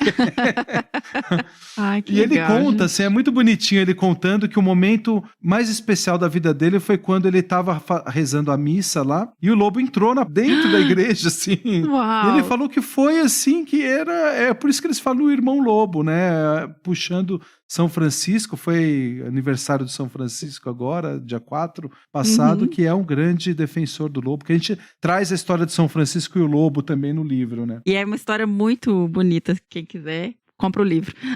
E aproveitem que deve ter uns 10 só sobrando. Eu ia perguntar acabou, que eu tô nunca falando, mais, né? mas eu nem sei se tem. Tem lá no site do Adriano Gambarini. Tem que fazer mais, gente, por favor.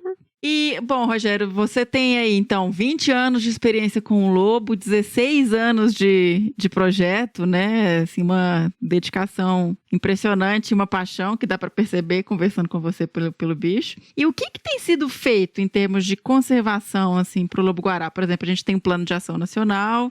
Vocês, pelo que eu conheço do projeto, tem muitas ações de sensibilização e de parceria com os produtores rurais, né? Principalmente ali na Serra da Canastra. Conta um pouquinho, assim, essa parte de conservação e ações pra gente. Nesses 24 anos aí trabalhando com os bichos, a gente acaba se afeiçoando porque é paixão, não é ter o bicho como um objeto de pesquisa, né? E uma cobaia, né? Pra ver o que ele faz e vamos botar coleira, botar brinco, respostas botar isso, ecológicas. Tirar sangue. Não, essa paixão, ela faz com que a gente tente convencer as pessoas pelo encantamento. É o que a Yara Barros, lá do Onças do Iguaçu, fala, né? A gente precisa fazer a conservação pelo encantamento, mostrar para as pessoas essa nossa paixão. Eu acho que isso para mim é muito claro, né? Então, quando eu vou conversar com o proprietário, é mostrar, tentar sensibilizar pelos problemas que o lobo sofre, mas junto com aquele proprietário naquele local, ver como que a gente pode melhorar a vida deles, né? Então, a gente tem isso em trabalhos de formiguinha de várias pessoas espalhadas, né? A gente tem vários projetos aí espalhados, a gente tem toda a ameaça do lobo sendo trabalhada por um grupo, sendo trabalhada de forma específica em um local. Então, assim, a grosso modo, nós tivemos o plano de ação do lobo-guará, que ele foi feito em 2005, um plano internacional, e ele durou até 2018. Agora, recentemente, em que a gente juntou o lobo com as outras espécies de canídeos e fizemos o plano de ação nacional para os canídeos. E o plano de ação, a gente tem os episódios do Desabraçando que a gente fala bastante dos planos de ação, mas o plano de ação, ele consolida a priorização das ações para a conservação daquela espécie. A gente tem muita coisa para fazer, mas num intervalo temporal, né, no nosso caso os planos são de 5 anos, a gente tem um objetivo, esse objetivo ele gera metas, né, objetivos específicos, e a gente constrói ações a partir desses objetivos específicos, né? Então, as ações, hoje o plano de canídeos, nós temos 40 e poucas ações, divididas em 4 objetivos específicos que rebatem essas 4 ameaças que eu falei para você, né, das mudanças de hábitat. Então, promover a melhoria, né, do uso do solo, melhoria dos hábitats, então transformar essas áreas que são pouco adequadas em áreas adequadas, né? Isso não quer dizer que vamos fazer corredores, a gente precisa melhorar a qualidade dos hábitats para o lobo, diminuir o uso de defensivo agrícola, observar ali a questão de colheita para não triturar os bichos na colheita, ou então ter mais condições, porque quando eles fazem a colheita de cana, de milho, por exemplo, eles rapam todo o negócio do dia para a noite, né? Então o bicho onde tinha aquela área, de repente ele não tem mais nada, e não tem mais nada, não tem comida, não tem nada. Na hora que você falou, eu falei, meu Deus, passa o trator por cima do bicho. Passa mesmo, passa a colheitadeira. Sério? Né?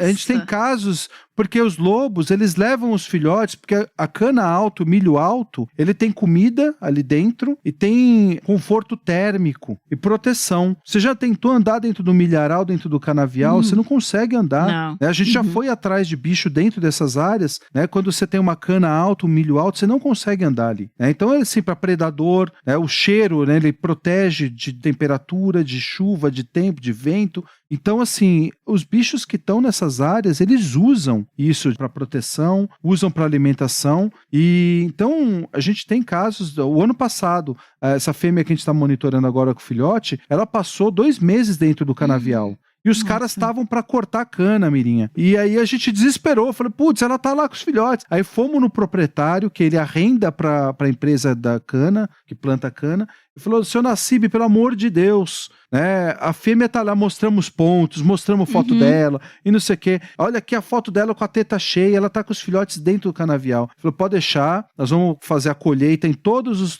os talhões e vamos deixar aquele para que ela... E só vamos colher ali a hora que ela sair. Fechou, fechou. E aí ela saiu, mas depois ela acabou perdendo a prole por sabe-se lá qual o motivo, né? Mas eles não foram retalhados. Mas tem muita, Mirinha, tem muito caso de bicho retalhado. A gente tem uma ninhada que foi recuperada pelo cara que estava colhendo, que viu a hora que matou a mãe, que triturou a mãe. Nossa. Ele pegou os filhotes, eram 3 filhotinhos pretinhos ali, com as patinhas todas decepadas, né? Então eles acaba acontecendo isso, eles não vêm. Então, assim, fazer isso, essa colheita gradativa, ajudaria, por exemplo, o bicho não ter esse estresse alimentar de uma hora para outra. Então, essas mudanças na qualidade do hábitat são ações desse tipo, né? Então, a gente tem ações de educação, ações de diminuir atropelamento, então tudo isso tem várias frentes diferentes sendo trabalhadas. A gente tem a Via Falda na nossa querida Fernanda Abra aí também trabalhando com a gente nessas prevenções de acidentes, né, de atropelamentos dos lobos. Então a gente tem algumas ações, ela faz parte também do nosso grupo de trabalho do plano de ação de canídeos. Isso, o legal dessas ações de conservação é que a gente vai fazendo uma grande rede de trabalho, né, conjunto. Então, assim, uma das coisas que surgiu do plano de ação do Lobo, que encerrou, foi a criação de um projeto específico para isso, para a parte de educação, que foi o projeto Sou Amigo do Lobo, né, que ele surgiu no âmbito do projeto do Lobos da Canastra, né, quando a gente começou a construir os galinheiros e fazer...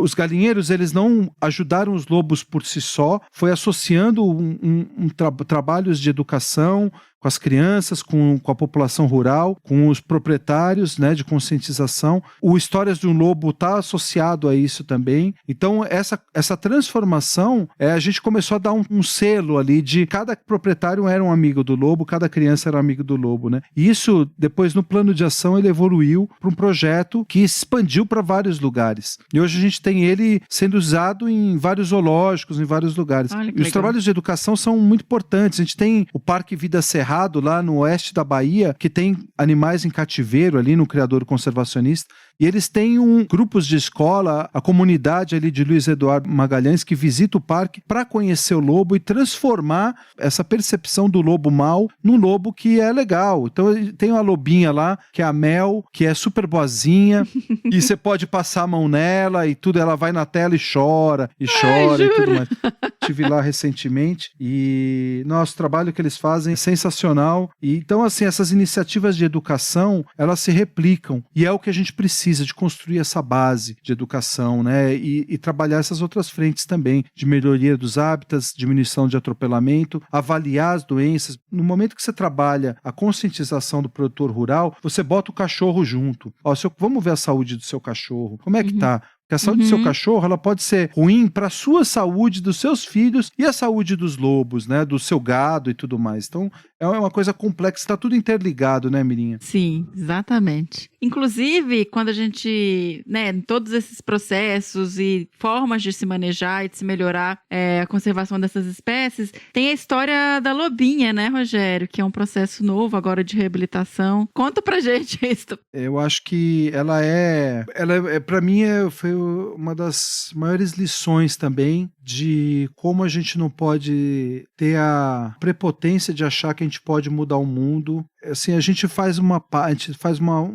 dá uma contribuição, mas nem tudo está no nosso controle, né? Especialmente trabalhando com os bichos de vida livre. Como eu falei, assim, passei por vários bichos, me apeguei a vários bichos, mas a lobinha foi um apego muito especial, porque foi assim, a gente tem todo ano, por conta disso de colheita de lavoura, a gente tem muitos filhotes sendo retirados da natureza. Isso não só de lobo, de canídeos, de pequenos felinos, de onça, né? Então as pessoas acham um filhotinho ali no campo e eles não entendem que a mãe saiu para dar um rolê, para procurar comida, e aquele filhote ficou ali. E às vezes ele anda de um lugar para o outro, mas a mãe vai encontrar aquilo, né? São raros os abandonos de mães, né, dos filhotes. Só que no momento da colheita, esses bichos estão expostos lá, né? E aí apareceu essa lobinha aí numa colheita de cana, que é associada à queima, né? Uma queima que aconteceu numa colheita. E eles acharam ela e levaram lá pro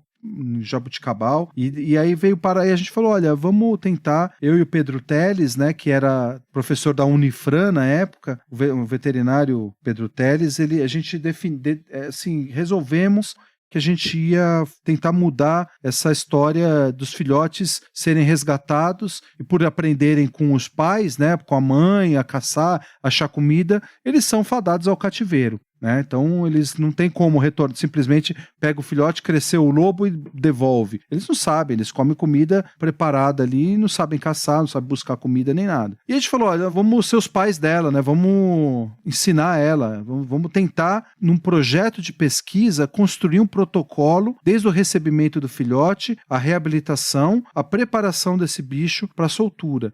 E fizemos esse projeto, buscamos recursos, não conseguimos, bancamos esse projeto do nosso bolso e fizemos esse projeto até um momento que a gente fez uma grande campanha de financiamento coletivo em que a gente teve muita ajuda e isso ampliou para o Brasil inteiro, assim, conhecer essa história da lobinha, né? Uhum. Então a gente até fez essa campanha de vamos ser amigos da lobinha, né? Os amigos do lobo, amigos da lobinha e tal. E aí fizemos esse trabalho em 2017, ao longo de 2017, todo esse treinamento dela. Ela ela chegou com 4 meses, foi pro recinto com 8 meses e a partir desses 8 meses começamos a trabalhar essa reabilitação. Apresentar os frutos, a gente fez um recinto, cercamos o cerrado lá numa propriedade na Canastra, começamos a dar frutos nativos, naquele momento que aqueles frutos estariam disponíveis para ela. Aí no momento em que os frutos diminuem e eles lobos começam a caçar no inverno, a gente começou a dar presas vivas para ela aprender a caçar. E fomos monitorando isso à distância, com armadilha fotográfica, aprendendo os comportamentos, aprendendo e fomos avaliando a saúde e tudo. E aí chegou 1 ano que ela estava com a gente abriu o portão e ela foi e começou a viver a vida dessa nova fase. Até 1 mês e 1 semana, né? Então 40 dias quase aí de vida, e ela já estava circulando bastante e se alimentando bem, caçando bem. Ela foi atropelada numa estradinha de terra por uma moto no meio da madrugada. Isso foi assim, até hoje é difícil de processar, né? Porque todo o projeto de reabilitação deu super certo. Ela estava se alimentando, o recinto foi colocado e depois a gente capturou os lobos residentes e ela tinha um casal que vivia naquela área do recinto, então ela saiu da área do recinto para não ter esse conflito, né? Então ela ficou numa área periférica ali, estava começando a se estabelecer quando ela foi atropelada e foi para nós assim, essa lição de que por mais que a gente tente e faça, tem muita coisa que não está no nosso controle. Não dá para controlar. Nesse tempo eu já tive lobo que a gente acompanhava predado por onça parda, lobo atropelado, lobo que morreu caçado, né? Então, assim, muitas coisas que esse dia a dia ele mostra pra gente que a gente é parte desse sistema e a gente tá tentando ajudar, mas tem coisas que não dá. E o cara não atropelou ela por querer. Na época gerou uma super comoção, um monte de gente xingou o coitado, mas o cara não atropelou ela, ele tava lá, foi acho que 4 horas da manhã, naquela época com neblina, super neblina, então o cara provavelmente sofreu ali, caiu da moto, se machucou, não sei. É perigoso pra ele também. Então assim, foi uma coisa que ensinou muito, todo esse processo de reabilitação ensinou muito, e agora aqueles 5 filhotinhos que eu falei que foram resgatados lá na Fazenda Trijunção, em Minas Gerais, eles vão agora passar por 3 frentes novas de reabilitação, né? Uma ali coordenada por esse parque Vida Cerrado, né? O pessoal lá no oeste da Bahia, né? O outro na própria Fazenda Trijunção e um outro ali junto com o pessoal do Zoológico de Brasília, perto de Brasília. A gente vai usar esse protocolo, replicar esse trabalho que a gente fez com a lobinha e fazer com que a história dela tenha servido para essa reabilitação, para essa nova chance para esses 5 filhotinhos aí. Que legal. Aguardem as cenas dos próximos capítulos, né? E agora com final feliz, né, Rogério? Esperamos, né? Esperamos. Roger, eu só tenho a agradecer por tudo que você ensinou aqui pra gente e mais ainda por tudo que você vem fazendo em prol do lobo-guará, essa história de vida junto com o lobo e toda a sua paixão por esses bichos que são realmente incríveis, assim, completamente fascinantes. E acho que pra encerrar, eu queria que você contasse pra gente mais um encontro marcante que você teve aí com o lobo. Você contou aquele primeiro da troca de olhares que foi tão bonito e você tem tanto tempo que acompanhando numa área tão maravilhosa que é o Parque Nacional da Serra da Canastra, né? Então, conta pra gente mais um casinho aí pra fechar o episódio com chave de ouro e com um relato positivo. Eu trouxe essa história da lobinha, que para mim foi muito emblemática, mas eu acho que eu vou trazer agora uma nova, assim, que mostra muito essa questão da persistência, que eu trago muito para minha vida isso, né? A gente sempre passa por vários perrengues.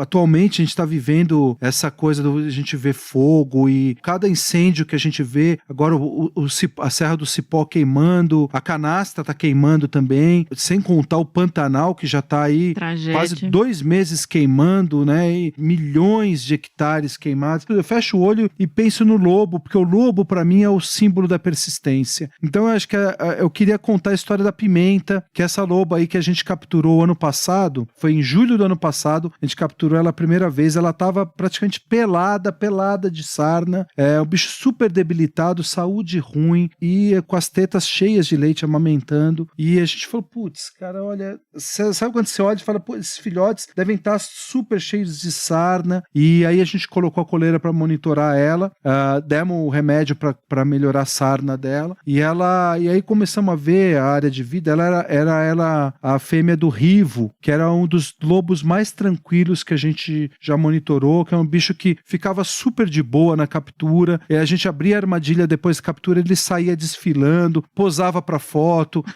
Que legal. Por isso que a gente chamou ele de Rivo, porque aquele bicho tomava Rivotril em alguma fonte que a gente não sabia. Então ele bebia algum laguinho de Rivotril, ele de tão tranquilo que ele era. Mas aí o Rivo, ele morreu em novembro, e a gente não conseguiu determinar a causa mortis dele. Ele tinha uma titulação alta para sinomose parvo. Não sei se isso gerou alguma consequência para a saúde dele, mas morreu longe da estrada, e a área dos dois é aquela que eu falei, que é cortada por uma estrada que liga São José do Rio Pardo a Mococa, interior de São Paulo. E a família que é dono da propriedade onde a gente captura eles abraçaram o projeto e esses bichos de forma tão carinhosa, assim, que eles passam hoje a cuidar deles de forma super amorosa, e assim, todo dia eles escrevem pedindo notícia desses lobos. O Rivo morreu, a gente falou, putz, agora... E tem a Lupe, que foi uma fêmea que a gente capturou também, que a gente descobriu que ela é a filha do casal, que nunca dispersou. Então a Lupe tem aí hoje em torno de 4 anos e continua ali na barra da saia da mãe. E o ano passado a gente monitorava os 3, né? O pai, a mãe e a filha. E a filha, ela estava sempre junto do ninho ali, da toca, onde a mãe estava com os filhotes depois dessa captura. E aí depois ela acabou perdendo os filhotes, provavelmente por causa da sensibilização da sarna. E aí perdeu o macho em novembro, e em março ela pariu com esse outro lobo, né? Que é o Rico. E essa família vive ali, e esse ano a gente capturou de novo a Pimenta. Não, a gente capturou 4 meses depois, ela curada da sarna. Ai, que bom. Com a saúde perfeita, assim, linda, ficou uma loba linda, e é esse poder de assim, a gente dá um empurrãozinho pro bicho dar essa melhora. E aí, em março, a gente viu ela pareada com esse novo lobo que apareceu, e aí, em maio, a gente teve os filhotes dessa nova prole. Capturamos elas de novo, né, em julho, tanto a mãe quanto a filha, e olha só, a filha, ela tava lactante também. Ela tava ajudando, a gente acabou vendo esse auxílio no cuidado que a gente viu no ano passado. Esse ano também a gente não tá monitorando a filha mais, mas vendo que a filha tava ajudando a mãe na cria dos filhotes, provavelmente uma gravidez psicológica, uma lactação ali. Ela tava lactante sem ter reproduzido, ela tava... Sem ter reproduzido, exatamente. Que ela loucura. Tava ali com a vulva preservada e tudo, então assim, é um bicho que nunca reproduziu, né? As mamas dela, até o ano passado, e mesmo agora, né, não eram mamas de estarem sendo sugadas, mas ela tava lactante e constantemente com a mãe. Então são histórias de renovação e da persistência desses bichos, né? É nisso que a gente se apega, é que mesmo nesses 96% inadequados pro lobo, ou pouco adequados pro lobo, eles estão resistindo. E essa resistência que a gente tenta pregar para todo mundo, assim, para que nesse momento tão difícil que a gente vê tanta desgraceira pros bichos, pra área ambiental, que a gente se olhe pro lobo, né? Quem tiver o lobo na carteira, que vai ser difícil, mas assim, a gente olhe pro lobo, que seja na nota dos R$200, que seja numa foto, que seja num vídeo, mas a gente tenta se espelhar nele pra gente continuar persistindo. Pô, nós estamos 7 meses em casa nessa pandemia sem fim, com tantos mortos no Brasil, mas vamos lá, né? Vamos continuar resistindo, vamos usar essa lição do lobo de persistir nesse ambiente, nesse mundo tão maluco e tão adverso para eles, né? E eu me pauto nisso e falo, cara, eu não vou parar de me preocupar com esses bichos e tentar dar esse empurrãozinho, qualquer que seja a força que tiver para isso, né? Então, tenho dedicado minha vida e vou continuar até eu tiver ar para respirar, vou continuar dedicando para esses bichos. Espero que muitos sejam conquistados aí por esse charme do lobo, no andar desengonçado, nessa beleza deles, peculiar, né? Com o cheiro de Heineken.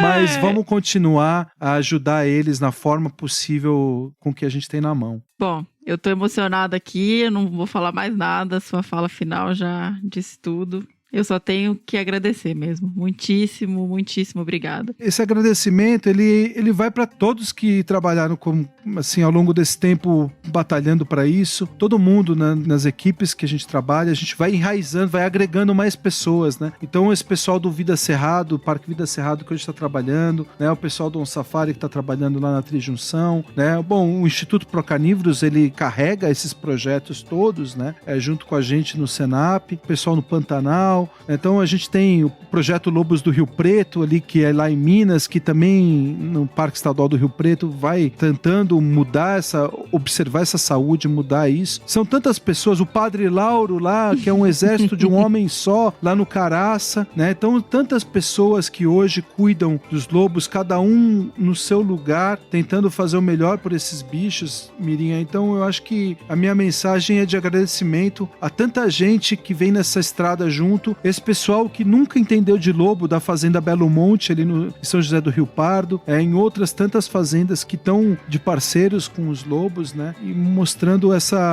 quanto que a gente, trabalhando junto, a gente pode fazer isso. É um mundo melhor para esses bichos, né? Acho que é essa a mensagem final. Obrigada, Roger. É isso aí. momento nó na garganta, mas... Eu falei, não posso falar mais nada, que o nariz já tampou, já tá aqui. E não precisa nem passar o filminho da Luna para isso. Não.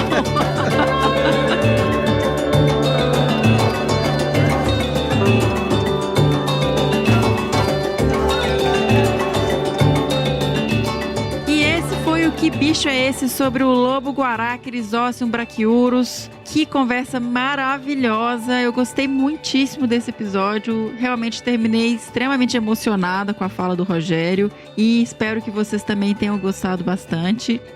Recados finais, nos sigam nas nossas redes sociais, no Facebook em Desabraçando Árvores Podcast, no Instagram em @desabrace e no Twitter também em @desabrace. E lembrando, pessoal, se você curte o Que Bicho é Esse, o Desabraçando Árvores, e quer nos apoiar para que a gente continue trazendo material e conteúdo semanal para vocês, vocês podem nos apadrinhar a partir de R$1 nas plataformas do Padrim, em www.padrim.com.br/desabrace, ou pelo Catarse, em www.catarse.me/desabrace. Caso você queira fazer uma doação pontual, ela pode ser feita também pelo PicPay em @desabrace. E pessoal, quem souber ou desconfiar qual é o bicho da vocalização que a gente tocou no último episódio, mande sua resposta para bicho@desabrace.com.br. E não custa mencionar mais uma vez, se você pode e tem o privilégio de ficar em casa, siga aí, quietinho, fica em casa. Um abração e até o próximo Que Bicho é Esse?